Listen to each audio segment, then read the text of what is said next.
क्या आपके गुलाब जामुन भी फट जाते हैं या बहुत ज़्यादा टाइट हो जाते हैं? तो ये वीडियो आपके लिए होने वाला है। तो हेलो फूडीज, मैं हूँ इंदु और मैं स्वागत करती हूँ आपका अपने चैनल में। तो आज हम बनाएंगे बिल्कुल हलवाई की तरह सॉफ्ट, मुंह में घुल जाने वाले गुलाब जामुन। इसके कई प्रकार के राज हैं जो शायद आज तक आपको नहीं पता था, लेकिन मैं आपको एक ऐसी सटीक रेसिपी बताऊंगी जिसे आप भी बिल्कुल हलवाई की तरह गोल मटोल और देखिए बिल्कुल सॉफ्ट गुलाब जामुन घर पर बना लेंगे। जी हाँ, और इतने सिंपल कि एक बार आपने इस रेसिपी को देख लिया ना, तो अगली बार आप इसी रेसिपी से गुलाब जामुन को बनाएंगे। ये रेसिपी हलवाई वाली है और बहुत ज़्यादा सरल है। मैंने इस रेसिपी को एक हलवाई अंकल को बनाते हुए देखा था, उसके बाद से मैं भी अपने गुलाब जामुन ऐसे ही बनाती हूँ। तो चलिए फटाफट से देखते हैं कि मैंने इन सॉफ्ट गुलाब जामुन को कैसे बनाया है।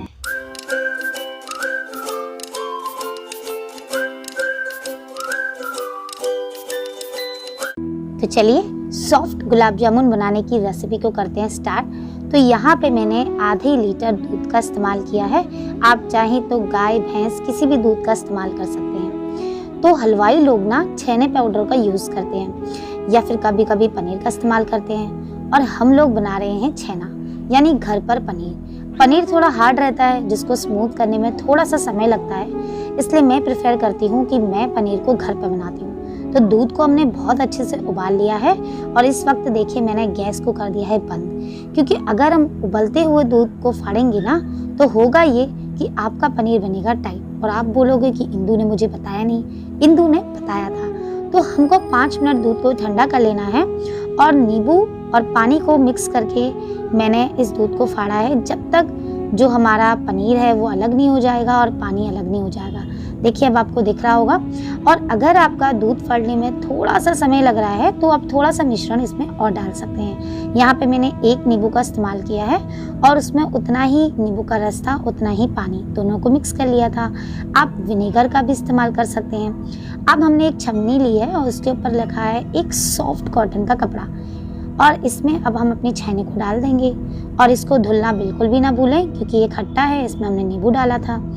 नींबू और विनेगर दोनों से ही दूध आसानी से फट जाता है। हलवाई लोग ना इसी पानी का यूज़ करते हैं दोबारा पनीर को फाड़ने के लिए, और जो ये पानी था ना इसको फेंकना नहीं है, इसको आप अगली सुबह दाल बनाने के लिए या पराठा के लिए या रोटी का जो अपन आटा लगाते हैं उसमें इस्तेमाल कर सकते हैं। ये पानी पोषण तत्वों से भरा है और इसमें ढेर सारा है प्रोटीन, यानी जितना पनीर में फ़ायदे हैं ना उतनी ही इस पानी में। चलिए तो इसको हम अलग रख लेते हैं और अब बना लेते हैं चाशनी।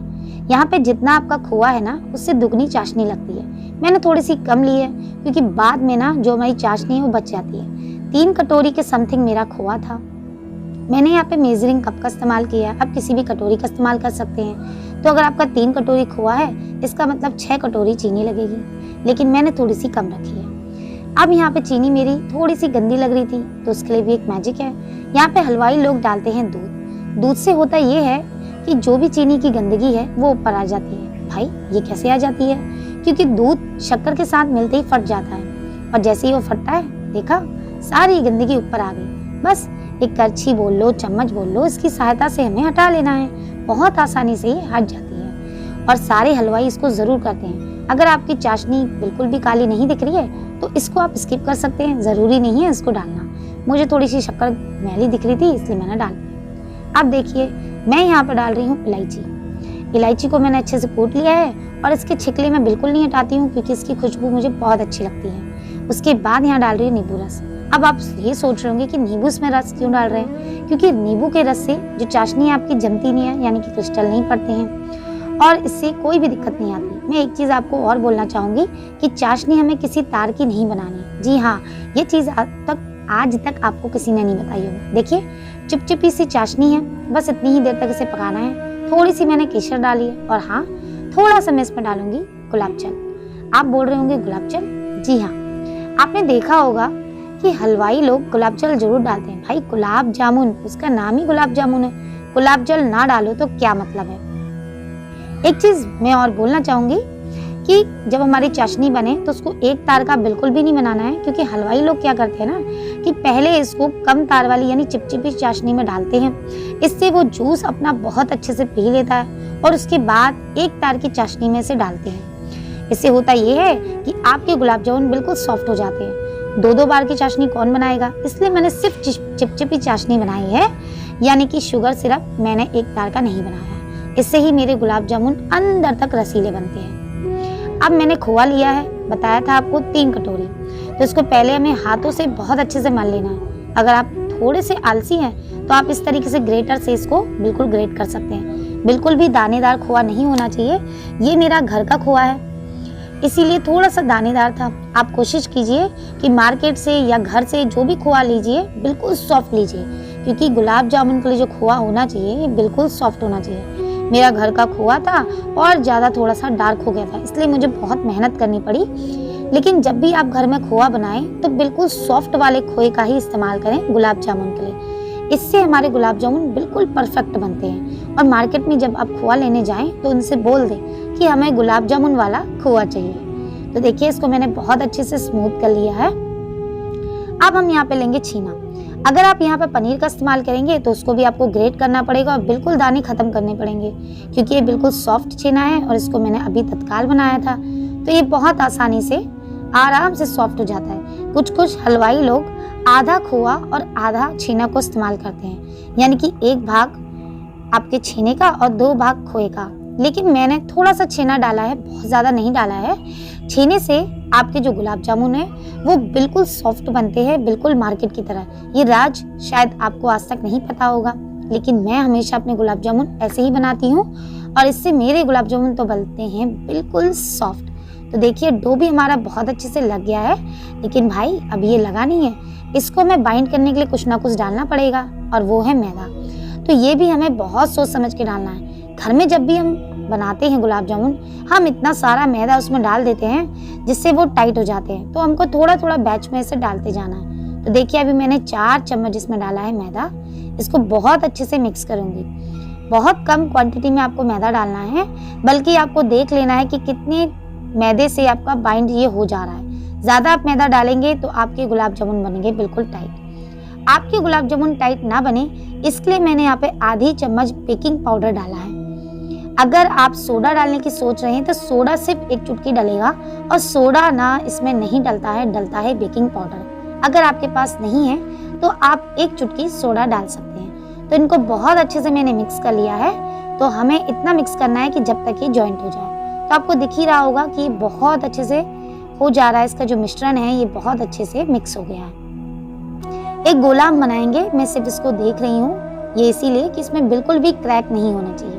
तो देखिए, गोला बन जा रहा है। लेकिन अब ये पता कैसे चलेगा कि हमारा मिश्रण सही बना है कि नहीं बना। देखिए, आप कितने भी बड़े शेफ हो, कितने भी बड़े हलवाई हो, आपको गुलाब जामुन के मिश्रण को जरूर टेस्ट करके देखना चाहिए। जैसे कि मैंने एक छोटी सी गोली जरूर बनाई है, इसीलिए क्योंकि कभी कभी आपके खोए की क्वालिटी पे निर्भर करता है। आप सोचेंगे कि इंदु ने तो बोला था कि सिर्फ 4 चम्मच मैदा डालो, और यहाँ हमने गुलाब जामुन तले और हमारे फूट गए।